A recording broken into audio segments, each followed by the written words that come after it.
this, it means that we should probably include every other wife. And more so, I don't think it's even the timing. It's just not constitutional. And I don't think the committee even had the right to recommend that. There should be a bill that should be introduced to allow that to happen. Unless, of course, they are telling us that the president's special powers allows him to do this. But yes, I won't say that the first ladies and second ladies don't do anything. I mean, no. They use their office to do a lot of good. They set up charity organizations, but they get those money because of where they sit. They have other privileges that we are not even privy to. And I think yesterday I read a piece from Manasseh Azuri, and I wish you had even started for me, where he made the case that they should be paid, because then we'll get to see it. It will be more open. There'll be transparency, accountability. And I think I heard the executive director of the Media Foundation for West Africa also say that then now we can hold them accountable. I get that. But how do we start something that is illegal? How are we going to support something that's not even recognized by the Constitution? There's a reason why it's not captured, because then every single person under Article 71 is going to make a case for why they should be included. Okay. I'll come back to you. I just wanted to pick your initial thoughts. Let me come to Manasseh now. You are for it, aren't you? Yes, I'm for it, but not in its current form. So if you read my article, I made it clear that the way it is now, if you allow it, it will be susceptible to abuse.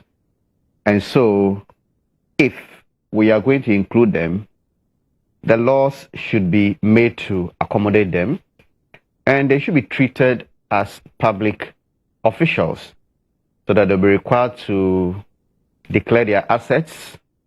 And so when we are dealing with them, we can deal with them as we would deal with any minister of state or any public official. I have a reason for wanting them to be included. As we get up and we go to work, the first lady also dresses up and goes to work. By the time she gets to work, there will be people who have appointments, those who don't have appointments, ranging from healthcare, education, to petitions that have been treated in some way that they want her office to intervene. She has a staff. I think the vice president or the second lady's office, that I do not know. But if you take the first lady's office, I know there's the office close to Parliament House, or next to the conference center is in there. That's where the former first lady was. This is where the current first lady. So it's something like a recognized office. They have staff. We fund them.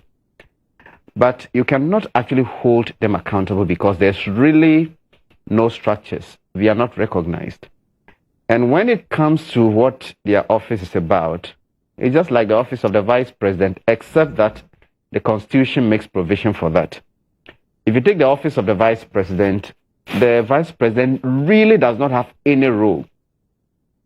The vice president goes to work, and then what the president wants him to do is what he does. If the president doesn't want him to do anything, he will sit down and go home. There's really no, if you look at the Constitution, you don't find much. So these people get up and go to work every day. And the point I'm making is this.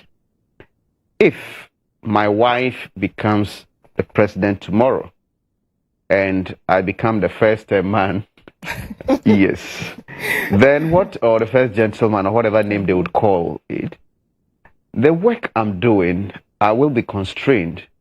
If I'm doing business, now going out to do business, writing proposals and competing, I don't think there'll be fairness if the wife or husband of the president is competing.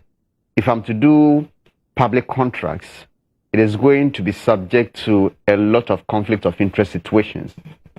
So are we going to say that in the 8 years that my wife will be in office, my Senate is not going to be paid? A lot of things are not going to happen. Meanwhile, my services will be rendered to the state. I hear people saying they don't do anything. If for nothing at all, we saw what the Rebecca Akufo-Addo did when the Konfanochi issue came up. Journalists did a documentary. And maternal mortality the figures have improved. Niku and other places, Kolebu, she's done so much. She gets up and goes to work. And when all these pressures come, she would now have to rally her staff. Where can we get money to do this and all of that? So for me, as we have it now, the law doesn't make provision for it. I say that we should hold on. If it's a constitutional arrangement or whatever they would take to get them in there, that should be done. But once that is done, I'm all for the payment. Because sometimes, I have said this many times, that we tend to be too critical of the political class, the politicians, and leave a lot. If you look at that list, we have the Council of State taking 20 members of Council of State taking 26,000. Yeah. I think that Council of State is a useless office, in my view. It has no use.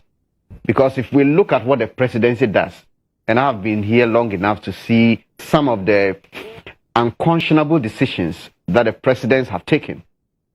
So if the Council of State has input that should inform those decisions, they wouldn't come out. So I don't really see the use of the Council of State.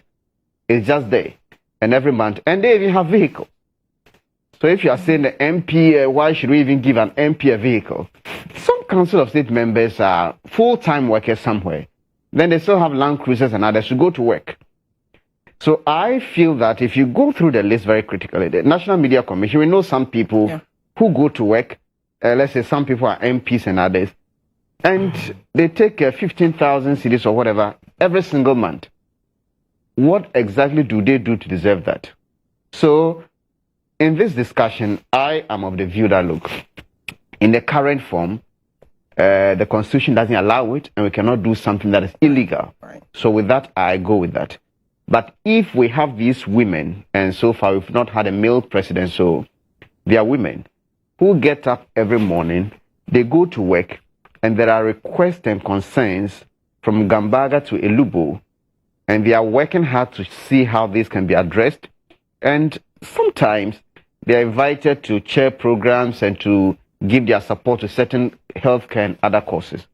People mention places like the US and others, but sometimes we should take the context into account. If they leave office, if you take somebody like Hillary Clinton, there was a time it even came up that the fees she was charging from speaking engagements were so high. Some can take up to $100,000 to appear at a function.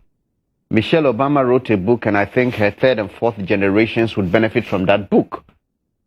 When you come to Ghana, I have written books, and I know how difficult it is to even pay for the cost of printing. So if you take all of that into account, these people come, we enjoy their services, and they are very important. The reason I agree with those who say that, okay, if you have to pay them, we should define their role, is that there have been some first ladies in the past who came and nobody really saw them. So if we are going to pay them without defining their roles, then somebody can come and decide to sleep in the house all the 4 years and still take their salary. So if we are to pay them, which I am in favor of, the laws should be dealt with to include them. Their roles should be defined. We should have certain expectations and hold them to certain responsibilities, such as the declaration of accounts and all of that.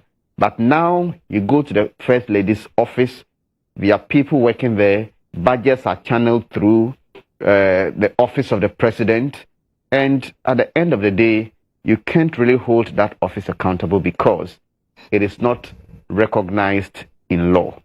So this is my argument. Kwame. Well, when this matter came up, I decided to do a bit of a research into countries that we aspire to be like. Because, of course, the only way you can measure your performance is to compare with somebody who's doing better than you. And I tried to, scroll around and find out from other countries what they do with first ladies. And it is instructive to note that it's only African countries that appear to be paying their first ladies. And it's not just in Ghana. Some other African countries are doing same. Now, my problem is, you cannot create a problem out of a situation and expect to pay with taxpayers' money. There's no rule world over that if you become a first lady, you cannot go back to the original job you were doing when you were, not a first lady. There's no rule. Anywhere in our constitution, nor any of our laws suggest that. That he talks about the conflict of interest situation. How? Where is the conflict of interest? I want to understand. So for instance, if you are in an institution, Lordina Mahama, we know, was a business woman. So the husband is president now. Do you sincerely think that Lordina Mahama would bid for contracts with competitors, with her husband being the president, and there'll be fairness in how she gets it? I would have problems if she wins contracts from even state agencies, because I will have a sense that it's not fair, even for the private You know sector. why you think like that? Because we have almost accepted that it's okay for our institutions to be rogue and not to be compliant with the law. Do you understand? If there is transparency and there's a bidding process, and you know that her offer was better than others, and the state can prove that her offer was better, why should there be a problem with that? Just to intervene, but I just want to draw your attention to some of the things you mentioned earlier about best practices. Right. When COVID-19 came in the United States, wanted to give some packages to business and others, they said the families and spouses of the president, the secretary, government appointees didn't even qualify, because once you allow them, they might get undue advantage. So this is just by way of information. Okay, that's fine. I regard that. Okay, but Sewa, please go the on, yes. point I am making is that I checked around. I checked out of the UK, Canada, the US, and it is a fact. They don't pay their first ladies. They don't pay them. They don't. Now, I mention those countries because those countries are substantially doing better than us. In fact, in most cases, we go out there to borrow to come and do the things we do here. Now, if the first lady is not incapacitated just by becoming a first lady, what prevents her from doing the work that she was doing and getting paid by the state? Look, he mentioned, Manasseh made reference to Rebecca Akufo-Addo and the jobs that she's done. Fantastic, she's done very well. But often when you go and check the sources of the funding that they get to do the jobs they do, they are from the state institutions. GNPC, BOSS, go and check. There are monies that are given them by the state institution. And I'm not saying there's anything wrong with it. But the truth is that the weight of their office alone, the weight of that office, is enough to generate resources for them. Sometimes they get funding from international organizations. Why? Because of the title that they bear. Do you understand? Now, we pay public officials for a reason, because we can hold them accountable for the things they do in the office that they are. Now, if you tell me that we should pay the first lady as it is now, and the committee did not even recommend that we should make it a formal institution that can be audited, who audits them? Who does so? All the funding that have gone to those offices since time immemorial, when we started paying them these allowances, has there ever been one single audit of that office? No. When they give them the funding, the donation, they just decide what they want to use it for. And they are not accountable to anybody. So 2 years ago, there were stories about GMPC saying they gave this amount of money here. They did this. And we all keep quiet because it's the first lady's office. Now, tell me, is there any minister or any agency in this country that will receive a letter from the office of the first lady for assistance and can say that I will not give them money? Nobody. So that office, some way, somehow, is well oiled already. It's equipped. You do not come and tax me the same monies that you go out there to borrow to do almost everything in this country, to tell me that we should go and give, a part of that money to the first lady. The fact that she's the husband, she's the wife of the president and wife to the vice president, is enough an office on its own, and is funded by almost everything around us. What did they buy? What did they buy? What did they buy? From their pockets. I am for the opinion that if you genuinely want to learn from the best practices, if you want to become a better nation, we should not create another layer of wastage for the public purse. So is it your argument that the monies that they solicit for these projects, they should use it to pay themselves? See, if I marry. Yeah, married. Oh, yeah, thank you. I'm just for the context of the argument that I'm making. So today I become a president, and I say my wife, who is a midwife, should stop and stay home and get paid by the state. somebody who has acquired experience over the years, and the state needs her services. And like many of the cases that we do have, some of our first ladies are very well experienced and professionals. If you really want to make a case out there and make a difference, why is that always when we are learning, we learn from the bad examples? Why? Is it a curse or what? That we always find the worst example to learn from. Why don't we compare from people who are doing better and have done better than us? Manasseh made reference to Dr. Jill Biden. She's going back to the classroom to teach. She's not getting paid for anything. She doesn't want anything. Do you understand? Right. Check. Best examples, they do not create another opportunity to siphon state resources. I am not saying that giving monies to them is any different from what we give to the politicians, but the point is that, one, it's unconstitutional, and I'm shocked that the committee did not address its mind to that. It's unconstitutional because they are not Article 71 office holders. The fact that you become the spouse of the president does not make you an exceptional human being. You see, we cannot continue to create the situation where politicians appear like some superhuman beings and then turn around to be asking ourselves, why is every young person seeking to get into politics? Because we create the most convenient atmosphere for them. So now, soon you have young ladies who wanting to be first ladies, because when you do, you automatically will get the salary of a cabinet minister. What is that? Look, if we were an affluent nation that had resources that is overflowing in banks, you could decide that, oh, this is leisure pay, let's give it to them. Not the same Ghana that is borrowing to even resolve COVID situations. This same Ghana that is borrowing to establish banks. This same Ghana that's unable to provide defibrillators in hospitals. Anytime we have to do something new, we create another opportunity to waste public resources. I think it is wasteful, it is illegal, and it is a dream of some people who will make it difficult for us to ensure that there is discipline in the use of public purse. Okay. It does not stand any logic for me at all, because, like I've said, these individuals are the profession already. They are competent. They can go out there and work and get paid, and that will be a better example for young people. We do not create a situation where people will say, once you get into the office, just sit down. You write a letter to state agencies, national lotteries, they will give you money. Write letters to GMPC, you get money. But the fact that the letterhead from the office of the first lady or second lady, you get resources, and at the end of the month, you get paid on top. When the resources you get, it is not audited by anybody. You decide which project you want to get into. You decide how much you are dedicating to that project. The excess of it, they don't account to anybody. And you want me to go and pay them on top of it. What is wrong with us? So you talk about the unconstitutionality of it. Yeah. If we decide to lay a bill in Parliament and make it formal, like how you were talking about, would you be okay with it? Look, it's the principle. I do not so think, you're against the I do principle. not think they deserve so even to be paid. the constitutionality of it is not really a big deal. No, that's for not you. a matter. It's the principle. They are not supposed to be paid. That's my view. They can go back to work and get money.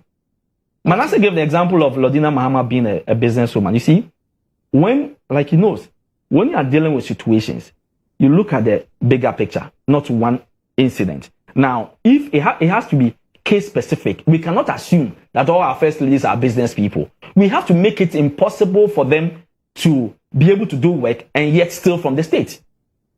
We have to look. What we should be doing, Sewa, is to encourage transparency in the way we do business, encourage transparency in the procurement process, in giving contracts, and he has done some work in that regard. If we are ensuring that there is transparency in the system, we will not be afraid of somebody going to get it because he's related to somebody. We shouldn't be worried about that. We should ensure that people are professionals and they get to work and get paid like the rest of us. Nobody is superhuman being. Okay. Bridget, do you want to come in? There was a reason that the committee gave for adding that recommendation to the report, and I'd like to quickly go through it before you come in. So, on spouses of sitting and former presidents and vice presidents being catered for by the state as part of privileges extended to the president and vice presidents, the administration of President Kufuor introduced the extension of courtesies, including the payment of monthly allowances to spouses of former heads of states, presidents, vice presidents. Subsequent administrations have continued this and even extended them to incumbent first and second ladies. Now, this gesture remains purely humanitarian to support and in some cases rehabilitate former first ladies who were evidently struggling to subsist. However, there is no legal basis for this support. Thus, the committee recommends that the support extended to spouses of presidents, former presidents, vice presidents, former vice presidents be regularized and included in the privileges of presidents, former presidents. Now, we have accordingly included these allowances at same, level. So, I mean, is this okay for you? Does it make sense now? Bridget, do you want to come in? They have talked about the fact that it's not lawful, it's not legal. No, I mean, I think both recognize the fact that one, it's illegal. I think that's the basis of it. It's illegal. I'm also, like I said earlier, of the opinion that I wouldn't say they don't do anything. But I think what first ladies have failed to do is to harness their own power. I think what first ladies in this country have resorted to do is to become queens. My husband has one, so I'm going to sit here and enjoy the money. I mean, how do you pause all of that? Because remember, if you're continuing your work, whatever profession is, you still have state security. Right. So that you cannot say, oh, she'll be exposed, but who is going to kill you anyway? What have you done? You will still have the security that you would need. So on the basis of the illegality, we shouldn't even start it, right? Harness your own power. What have you done as the first lady? What power? How do you channel that? Okay. What have they done with it? I want to come in, sorry, but you talk about the basis of illegality, and I'm going to ask you the same question I asked Kwame. If we make it legal, would that be okay? No, if we lay a bill before Parliament? It will make a lot of sense in the sense that now you are going to hold that office accountable. You know how much they spend, who is being paid what. Like Manasseh said, I mean, then they will go through all the process, declare their assets before they came into power. All of those things would have to be defined. Yes, then maybe I'm a little bit. The ones but we have made illegal already. Yeah, I know. So you are okay that they were getting allowances. But you don't like the fact that they're going to get salaries. I'm just sad those allowances are not known. See, the problem with that is that, and I'm leaning towards what Manasseh says about how it will breed corruption. Because when you don't know something, now you're sitting there, you're thinking, so how much were they getting? How much have they been giving them? So you'd rather they were getting paid without us knowing? I'm saying the opposite. That's what I'm saying. It's even worse. So now you're wondering that, okay, they've been getting allowances from Kufuor's time, Mills, President Mahama. Yes. So it's gone through. So they've been receiving some money, right? What they can do, right, if they really cared about this, is just make that allowance known. Oh, our first ladies get an allowance of 6,000.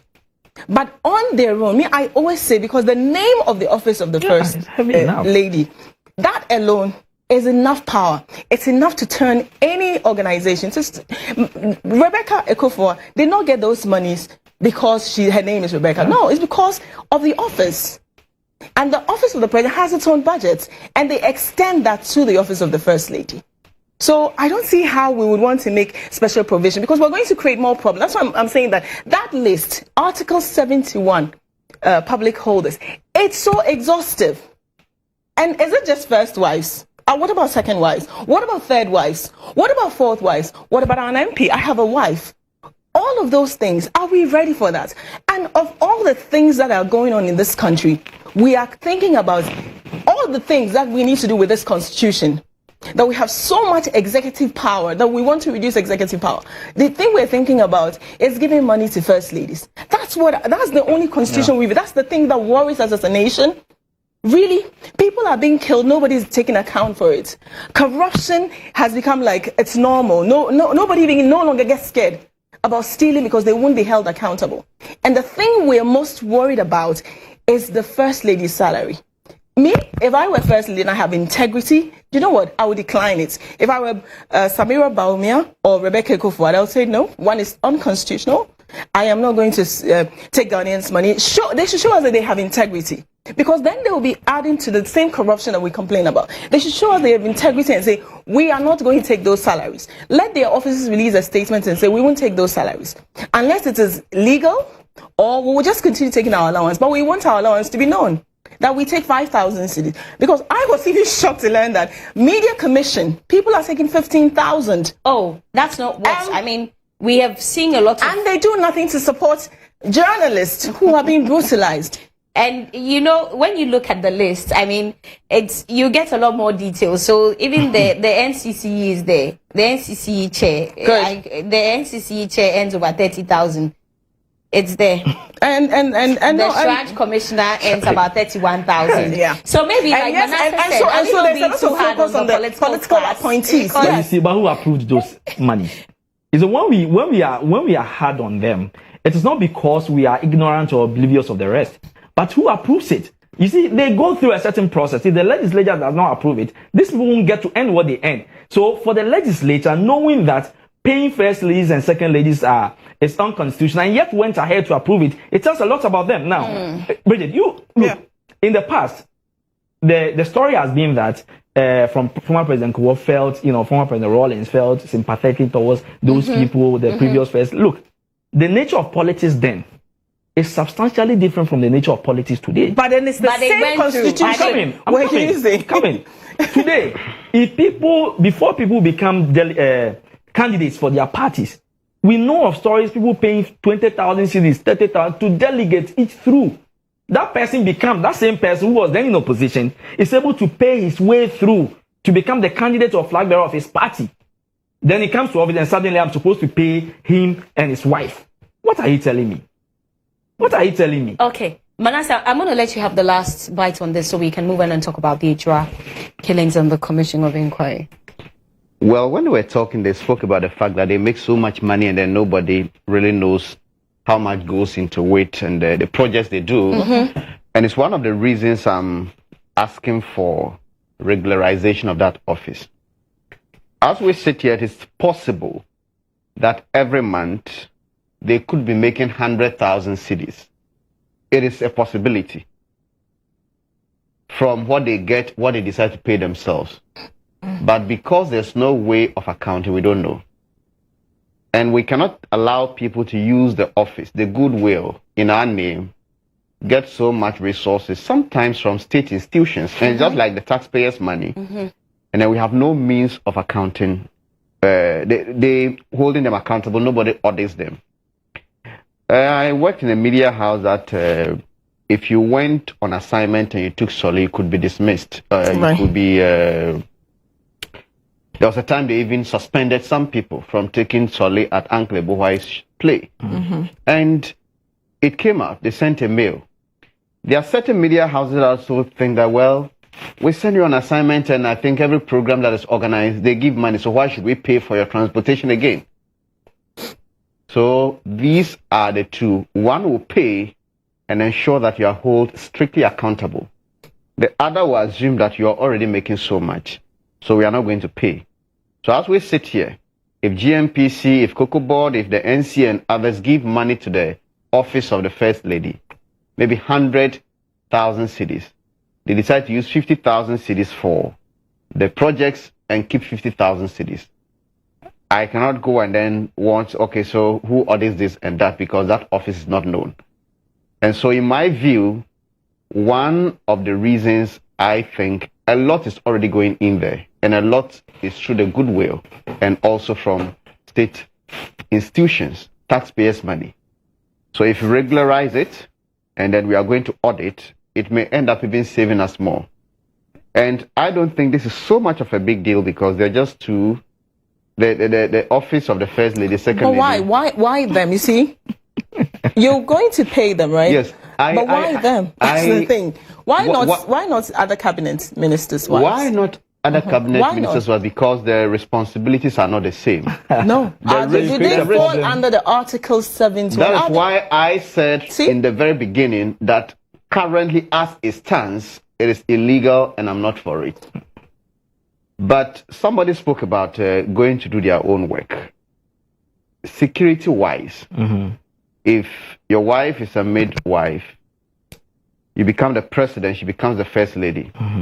Let us not assume that the dangers associated with their office is enormous. They move with police, soldiers, armed and all of that, coming to sit in the consulting room, the kind of inconvenience is going to create. And with security, one of the things that you should avoid is predictability. If they know that from Monday to Friday, the president's wife will be in this office, people can target it. There are people who are so angry in this country with the president as we speak. There are people you meet, and when you're talking to them, Ghana needs a coup d'etat. We have to kill these people and then bring. No, people. Well, Manasseh, to inform that argument, to inform that line of thought, our president is not at risk than the president of the United States of America. In terms of risk, they are not the same. Okay, so in terms of targets, I agree. Dr. Joe Biden is comfortable going back to teach. You cannot tell me that he's but isn't our politics, isn't our way of politics different? Did you know the attempts that were made at even Trump? No. And even Obama. So that point in terms of race, they face higher. I'm saying that when Vanessa, please wrap up here. When this former president of America, I think the worst president they've ever had in the when Trump's wife came to Ghana and was going to, how do you call it, some health facilities. Look at the commotion that was there. So certain people weren't allowed at a point and all of that. And if you read some of their memoirs, they tell you how the Secret Service would virtually take control of any place that their spouses and others are visiting. So I am saying that as it is now, if we begin to pay it as it is now, it will only add on to the abuse. Okay. But if we regularize it and then we also hold them, add on to the abuse. Yes. Just like the way we felt that creating the office of the special prosecutor was going to cure political corruption, because what has it done? It's added on to the layer of wastage. No, that is another Okay. But that's the same line. We thought that we are, building a structure to cure corruption, but we are going to pay more people and we are not getting a lot done. Is that not true? Okay, let's move on and talk about the Ejura killings and the committee hearing. So the Justice Kumsing Committee started work a couple of days ago to look into what happened in Ejura. I want us to look at the work of the committee, first of all, and we will look also at whether we're going to achieve the kind of results that we're hoping to achieve with this committee. Because when the committee was set up, or when the president asked the interior minister to set up the committee, there were concerns raised because this committee does not have the power to even subpoena people to come and testify. I mean, we've been watching, and sometimes you cringe because look at the Ashanti regional minister. He was literally being begged to produce this video that he talks about was sent to him and the person who sent him the video and whatnot. And now we know the family of Kaka say they won't participate in this one. There's been an attempt to blame the media for what happened in Ejura. We're hearing different stories about whether Kaka was part of the Fix the Country campaign or movements and whatnot. I'm going to start with Manasseh on that. Okay. I know that you've been very vocal on this, and Bridget as well. But before you come in, let's listen to some bites from the committee's hearing. Very well. Thank you. Thank you, my lord. Yes, Commander, before we discharge you, yes, as for our media friends, when you talk, they think you are bashing them, but they have the right to bash everybody in Ghana except themselves. Yes, I have. The fact is that we all know that the media, it's the agenda that they set that they want all Ghanaians to follow. So when an incident happens, they sit there, bring out issues, ask people to call in and express their mind, and that becomes the topic for Ghanaians to discuss. So don't be worried that they did not contact your outfit to ascertain who Kaka is or what he was and what he will be in heaven. Yes. My friends in the media, they know that I'm talking about the truth, because we all heard. Yesterday, we saw the video clip. I had occasion to ask the media man who came to testify, yes, whether they were so certain that Kaka was a member of the Fix the Country campaign group.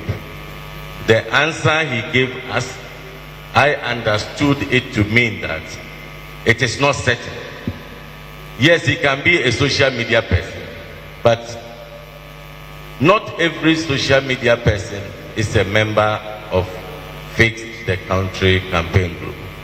Every Ghanaian has the right to criticize what he feels like criticizing, but that do not place you into a specific grouping. Yes. Milo, thank you very much. But it is frightening when wrong perceptions are sent out there and persons pick on those. And if you are not careful, from where I sit, we might be creating a monster that would devour all of us one of these days. So it is, in my opinion, time for the media to be a bit more circumspect. And that Monday, they were about to bury the gentleman that had died, and that the route and then the way the civilian had massed up going to the cemetery, and particularly even we heard that they were traced at the police station. So quickly, the chairman of Rex said there was a need for us to intervene, because if we didn't intervene, things would go out of hand. So we had to go back to get the same Operation Camp Life team. We were about 10. The military were here about 10. We joined up with the Ejura police when we got there. Back in Ejura, the crowd was very, very bad going on within the general area of the cemetery. Then we all watched it on television, what we saw. Then at that stage, with the police, if you saw it, there was a police vehicle, police riot vehicle that we were with. So the police, then we from the cemetery, the crowd was so huge. I don't know which part of the cemetery, but we saw the crowd moving, charging on the military police team. So at that stage, we had to apply our rules of engagement as we are taught. The normal thing is crowd dispersal. We started giving warnings, verbal warnings, that is done in the military. They couldn't heed to that. We fired warning shots. I think at the time that we fired the warning shot, we realized that some people were then firing within the crowd. Had fired one or two. Okay. It was becoming too bad for us to see civilians firing from the crowd. I think the commander at that stage then had to use minimum force by trying to fire to maim those who were involved. So if you realize that they fired and then we didn't have instant death within the crowd. I think they were evacuated to the hospital, and then I think we heard that two died.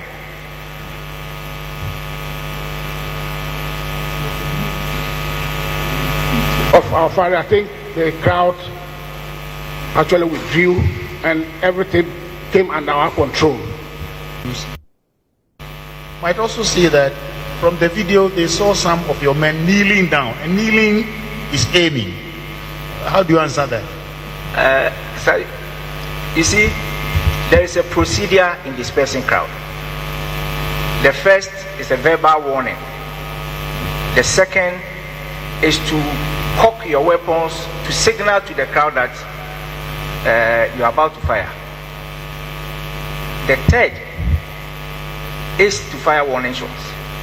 But the signal to scare them includes the kneeling, to aim, for you to be scared and maybe disperse. As a matter of fact, the direction of the man who's knelt was said that no casualty came from that side. But he didn't fire. He didn't fire. He fired only warning shots. But when he went down, he didn't fire. In addition to that, kneeling is a position for firing. Yes. We have types of positions we fire from: sitting, kneeling, squatting, standing. One may adopt whichever one he finds comfortable with. So just taking a knee doesn't mean that you are doing something out of the ordinary. Right, so those are some excerpts from the committee's hearing. They were supposed to finish their work on the 9th, actually today, but unfortunately they've asked for an extension and it's been granted to the 16th of July. So we're all waiting to see what's going to come up. Meanwhile, the family of Kaka say they won't have anything to do with that because of what they have seen so far. I said I was going to start with you, Manasseh, because I saw that you spoke with a police officer on that as well. And your thoughts on this, everything from the work of the committee to what has come out so far? Well, I didn't expect anything good to come out of this committee at the beginning. And they have just confirmed my view that nothing good was going to come out of it. And they didn't take long to confirm it. The very first day, when they met the journalist who is supposed to be highly commended, Erasa Staridonko is one of the best reporters when it comes to these issues. Yeah. And without the journalism that was done there, we were not going to get anything. People, elderly people we should respect, people we shouldn't put in the same sentence, whose names we shouldn't put in the same sentence with lies. You see them come, swear an oath, and what they are saying, you cannot trust their words. Without those videos, all that they are saying would have been the narrative. This soldier was able to list the processes that they even have to go through before firing a gun. But we saw the car. It wasn't that there was a face-off. They drove from a distance. Then as soon as the car parked, I think the military vehicle was first, they jumped out and started shooting. We have that video. We'll show it soon. Where was the verbal warning? Where was the cocking of the gun? And once they started firing warning shots, the people started running away.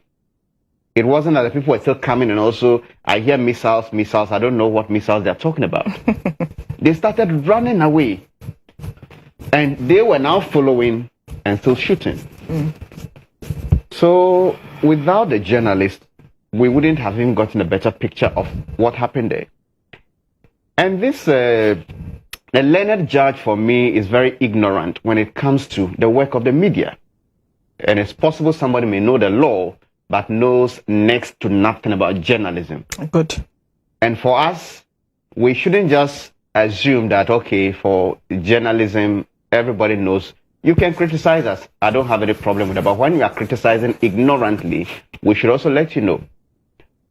The question that the journalist should have gone to the police to find out the affiliation of Kaka, whether he was a member of Fix the Country or whatever. Fix the Country, they have conveners. That list, their membership list is not with the police. So if I'm doing a story, I have to identify the sources that I can get information. The police have no business determining whether or not, at the time, Kaka was a member. If you're even looking at this movement, it's a social media movement. For days, hundreds of thousands of tweets went out. And that's why Fix the Country was trending. So it wasn't 100 or 200 people who were part of it. We saw what happened in 2016 or so, 2014 or so, the movement to occupy the Flagstaff House. Yeah, right. Is there anybody in this country who would tell me that those who went there for that demonstration, we have the list? We don't have that list. So if at the end of the day, we have, like you mentioned in the video and what they are saying, as soon as they got down from the vehicles, the people started running away. And I think more vehicles are coming. So it isn't that the people were meeting them. They drove from one distance, and got here, and started shooting. and then start shooting, and the people start moving backwards, and the soldiers are moving. So you see that he's nailed. he Yeah. Look knelt at that. down, and then he said he knelt down to just scare people, and nobody knows. Meanwhile, the vehicles are still driving, and the people are moving backwards. So without these videos, we wouldn't have had any proper perspective. Yes. So as they are getting down, as soon as they got down, you see the people running away. Running away. So it isn't that, and according to the journalists, these kinds of narrative that they were firing guns or whatever and they could have been killed from within. And you made a very interesting point when the video was playing, that if you say there wasn't a casualty from that side, then you definitely knew where the casualties came from. And you should have an idea who fired. So the work of the journalists there should have been highly commended by the committee. The committee should have told the journalists, but for your videos, we wouldn't have had anything to start with. Yeah. But the journalists and the media now became the focal point of this committee. And your work is to find how the shooting came about and everything. And you are blaming the journalists for everything. Meanwhile, even with the police, we have had instances that you cannot really trust what they are bringing out. Yes. 2 days ago or 3 days ago, that was I think on Wednesday morning, I decided to call a very high officer at the Ashanti Regional Police Command. And I was confused because I had read the police statement saying Kaka was killed by the brother. Yeah. So I called this police officer and said, look, this is the statement. This is what the statement is saying. He said, yes, that's true. And I said, but we are also informed that you have 3 persons in your custody in connection with this killing. He said, that's true. We arrested 2 even before the brother. Right. And when they arrested the 2, they said their intelligence led them to those suspects. So I asked, have your investigations now exonerated the other 2? He said, no. If we had exonerated them, they wouldn't still be in custody. They are still in custody, remand, until the next court appearance. I said, okay, you have 3 people. You have not exonerated 2, but you have singled one out as the killer of Kaka. So, how do you explain this? So, if you read our statement, we said preliminary investigation, which means we are still doing the investigation. And as and when we get new updates, we'll let you know. I was about to ask, so if you haven't concluded your investigation and you still have other suspects, why did you single out only one? But the excuse are, well, at this stage, I'm not going to make any further comment. And if you look at all of this, it is feeding into a particular narrative, and which the committee, unfortunately, is also feeding into. Let's do everything to link Kaka from Fix the Country. So if you take him out, it makes the government look less evil. Right. Let's do everything to ensure that it doesn't come out that he was killed in relation to his movement.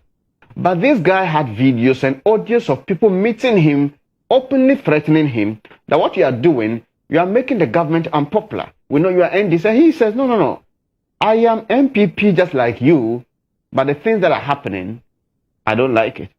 And there was one video he spoke in Hausa that somebody translated that he says that, well, they have warned me, this might be my last video or whatever. So the threats were so open.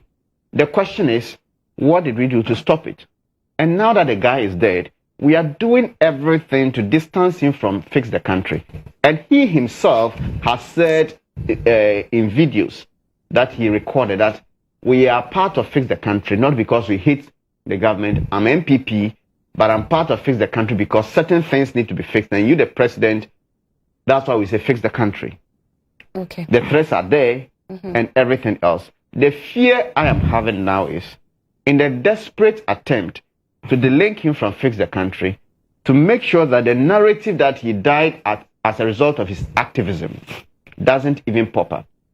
Okay, but I mean, yes, he has said that he's a member of the movement, but do we as journalists have facts to confirm that his death was as a result of his activism or advocacy for a better Ghana? Can we say for a fact? Sewa. Yes, Bridget. Assuming that we're all lying, we're not going to take his word for it. Is that it? This is someone, in his own words, saying that I'm being threatened for saying this. He says, I am NPP. I love Nana Addo. But we don't like what is going on. And so we want the country fixed. So exactly, he's feeling the hardships in the country. The hardships do not discriminate whether you're NDC or NPP. When you buy fuel, you know it's gone up. When you're taking your tractor, you know that they've increased it. So he feels it. Unemployment, he feels it. And these are his own words. So assuming that all of us here are lying, are we going to say that in his own words? And I agree with him that the commission is embarrassing. They have absolutely no idea what a journalist are supposed to do. We didn't shoot into the crowd. It's as if we are on trial. A journalist owes no police officer any courtesy when they visit a constituency to cover a protest. When you go there, the story will tell you where to go. If they had not captured, imagine even this with this on camera. And it's embarrassing that bots, trolls, and irresponsible people were paid yesterday to trend shame on Joy FM. In fact, thank you, Joy FM. Thank you. Imagine if we did not have that video. Imagine if they had not gone there and you heard the people in their own words that these things have been happening for so long. They were unhappy with their MCE. They said it. The boy said that I am being threatened. There was a letter and the police should be embarrassed that you issue somebody a warning for simply demanding better for himself or for his community.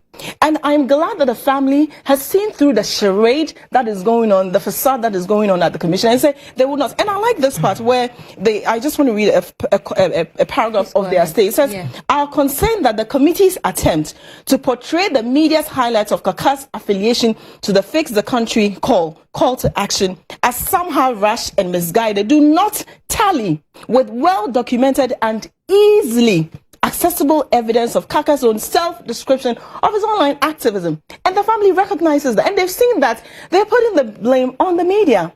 Like, I was embarrassed to listen to the chair of the committee even open his mouth to say that. Who is controlling the narrative?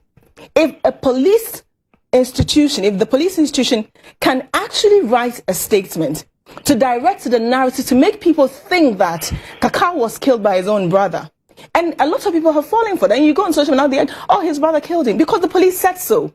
But the police failed to say that there are 2 more people who were even arrested earlier before Kaka's brother. Who knows? Maybe the whole arrest of Kaka's brother is also another gimmick.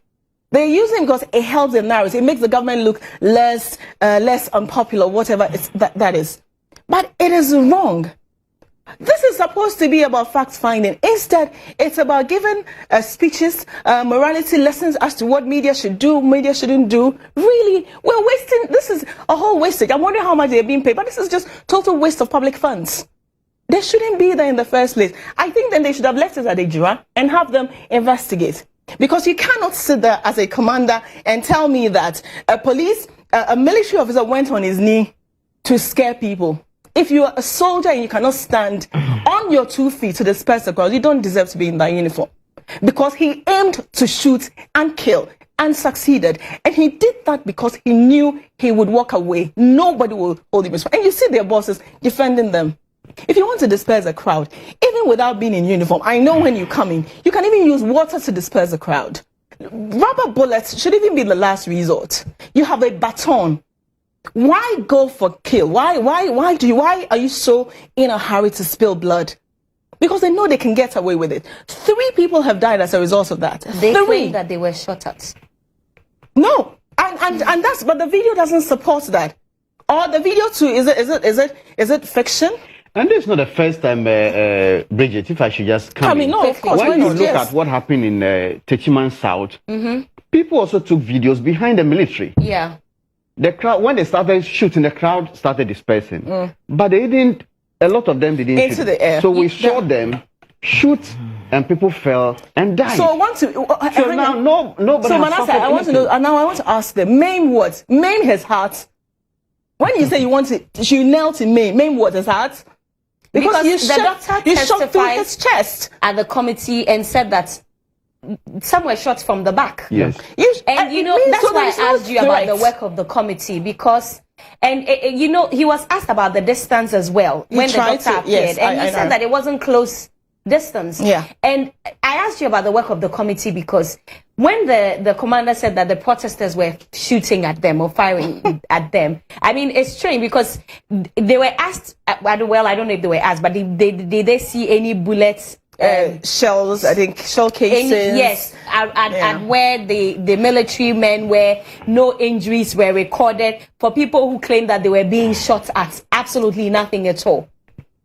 Kwame, you can come in now, please. I think the committee has been more of a fault-finding committee. Thank you. Than a fact-finding one. Think properly. I agree. I think that, and it's funny when people try to say that, oh, Kaka was killed by his brother allegedly. That's it. So is it okay if he was killed by his brother for his activism? Yeah. Is it any better? It's established that he was a member of a political party. It's established that a lot of his family members are part of that party. So isn't it possible that that same brother who allegedly killed him could have attacked him for his views? Right. Is that okay? So, I mean, you don't get it. That a man is dead and we are more interested in the association he belonged to than the people who killed him. Yeah. Look, this same police that the committee is asking us to believe everything they say. A few years ago, there are Sawase killings. The report was that they were armed robbers, they were whatever. Right. Subsequently, what was the truth? Right. That the state had to even compensate them. Because they were not armed, they were innocent people. But the police had told us that they were armed robbers. Do you understand? And there are litany of instances that the police have lied to us. So just a quick one before you even continue. And look at George Floyd. Had it not been for that girl, that video, we would not. That officer would not have faced any, because initially when it happened, the police issued a statement and said an incident happened and the victim died. That's it. They didn't say we were on his neck for 8 minutes and 47 seconds. True. So police has never been an institution that tells the truth. So don't take their social media statement to mean anything. It means zero. Please continue. Us, and we all know. And sometimes you watch the committee and you feel that they are more concerned that the media captured it. They are more worried. Yeah. It shouldn't have been captured. In other places, they hail media people who take such shots. They commend them. They become heroes. In our own situation, like every other thing we do in this country, the people who rather attack the wrong are attacked. Yeah. And that's what we are seeing. The committee chair is asking the police, well, don't worry, don't be worried that they didn't come. That's what they do. They set their own agenda and they talk about it. He has issues. Maybe did not capture him or something. It's as though the media sent people to go and attack Kaka. Yeah. The media sent people to go to the hospital and ask for their bodies. Good. The media invited the military. The media did everything wrong there. Yeah. People the committee should be angry and demanding answers from. They are siding with them. They are laughing with them. They are baiting them. They are happy. Treating them with kids' Treating them nicely. And the media people rather, you see, they are gaslighting us. Right. Exactly. Things we have seen with our eyes, heard, witnessed, they want us to believe an alternative narrative. Yeah. That this did not happen. It's an imagination. You are not seeing right. That's what they are doing to us, and it's shameful. And it's just unfortunate that just after 4 days or 3 days of, hearings, we are almost, certain of where the ending is going to look like. Yeah. We're almost certain. And I think for this committee's work, if they continue this way and their report comes out this way, the government white paper is not going to strike out a lot. No, it doesn't look like. When we're talking about the media, there was one thing they focused on, that the hashtag during the demonstration. Right. Why was the hashtag there, and that stirs back things? So they don't understand. They should ask. You see, they are ignorant about lots of things that are going. It's like they live in a the demonstration is already out there. The media is covering it live. Yeah. So what effect does the hashtag? Yeah. Ask the question. Relevance. Invite the social media experts. Clearly, they don't understand it. If you said, okay, you had used this hashtag 5 days ago, and because of that, the demonstration happened, somebody might even argue. But the thing is happening live. People are on the street. Exactly. And I am now reporting, there was chaos, tension in that region. And somebody is now reporting, started. and the hashtag is there. So the hashtag has no bearing on the people on the street. Right. They got onto the street, the journalists got there, the station got charged, even before the hashtag came. But Manasseh, even anything at all, the hashtag is supposed to help those of us who aren't there. Yes. to help those people You see, have their voices reach millions of other people. That's just it. The committee is behaving as though. I think, no, they don't understand lots of that. And I saw that. No, they don't understand the work of journalists. They don't even know what hashtag is. Or it was the media that announced that youth of Ejura tomorrow we'll come and put up. And we are coming. Meet there ahead of us, and we are coming. No, in fact, before the media got there, we had started picking reports from people in the community. At our place, for instance, we didn't have a reporter there at the moment. So we relied on a lecturer who lives there and was reporting to us what was happening. So the situation was happening already before the media got there. Yeah. It is not us that gathered them and say, gather as the police to come so that when they shoot, we'll capture. I mean, it's so easy. It's not difficult to understand how these things pan out. Okay? So now, every person who make wrong judgment on the day is supposed to feel comfortable because the media is carrying their burden. They want us to trust the outcome. If the process is as rickety as it appears, how different will the outcome be? I mean, and the truth is that you don't need to be. Wrap up, yes. All right, cool. You don't need to be an expert in or to be an appeals court judge to ask very basic questions. Like a military officer is before you. Yeah, what's the standard procedure to disperse a crowd? Were all those met? And then you tell them, have you seen the video? The video shows that when your car got there, in 5-10 seconds, your men were already on the ground. Is that the procedure? See, you don't need to be an appeals court judge or a Supreme Court judge to ask these basic questions. And then, when it was fired, what happened next? What has happened with this person? The basic questions. Right. Sarah. Manasseh, 5 seconds to wrap up because we have to go. Well, I will say that... you didn't discuss the MPs. There's no time. We'll discuss it next week. Journalists should continue to do our work. I agree. We are being blamed for all the ills of society. They are quoting Rwanda and others. But if you beat a drum and people come and dance, you don't blame the dancers for the dust that erupts. Right. If you hadn't beaten the drum, there wouldn't have been a dance in the first place. Right. Thank you so much for coming. Thank you. Always a great pleasure. having all three of you. Kwame Dansway-Champon is the editor, starfm.com.gh. Bridget O2 is a media personality, and Manasseh Ejura is an investigative journalist. Thank you for coming. Hopefully, the fourth estate. Yeah, the editor for the fourth estate. I tell you, big man. They have experience. Manasseh is a big man. You're doing an amazing job. Manasseh, you're doing an amazing job. You are a hard guy. He's a very good friend of mine. Oh, fantastic. I knew you were going to say that. Anyway, I hope you know it's the best time to check your health. Visit the Amen Scientific Herbal and Alternative Medical Hospital and get the best solutions to your health needs from your #1 herbal hospital in West Africa. Amen offers good patient care and efficient diagnosis. Our working days, Monday to Sundays. We are located across the country, but in Accra, we have 2 branches in Dome and in Klagon. In Kumasi, we are located at Echuma and Kejetiam Room opposite the zoo. And in Takoradi, we are located at Apramodo. For further details, you can contact us on 020-722-9505 or 0244-227-192 or 0245-275-254. At the Amen Scientific Herbal and Alternative Medical Hospital, we say God is the healer. Stay with us after the break. Wake Up to Money is next with Emmanuel Ejabing.